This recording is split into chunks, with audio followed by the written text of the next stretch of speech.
Neymar junior injury যেন তার জীবনের নিত্য সঙ্গী। ক্লাব থেকে জাতীয় দলের সবখানি ছন্দপতনের কারণ হয়েছে তার শারীরিক দুর্বলতা। কিন্তু অবশেষে দীর্ঘ 5 মাস পর তিনি ফিরলেন পুরো 90 মিনিটের জন্য।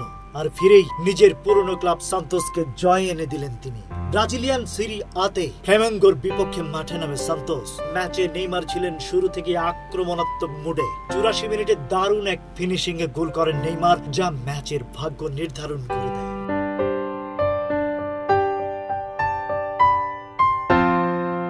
গোল করার পর পুরনো সতীর্থ এখন ফ্লেমেঙ্গোর কোচ ফিলিপে লুইসকে উদ্দেশ্য করে কিছু বলেন নেইমার, যা ছিল একটু মজা, একটু রসিকতা, যেমনটা ব্রাজিলিয়ান যুবরাজ করে থাকেন সব সময়। এই ম্যাচে নেইমারের পারফরম্যান্স ছিল দুর্দান্ত।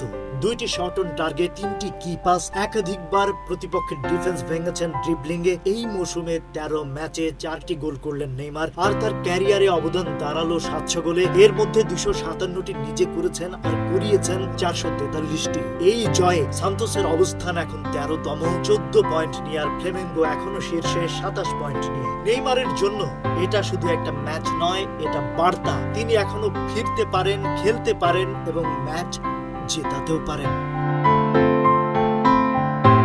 Rajib Raihan, news flash 71।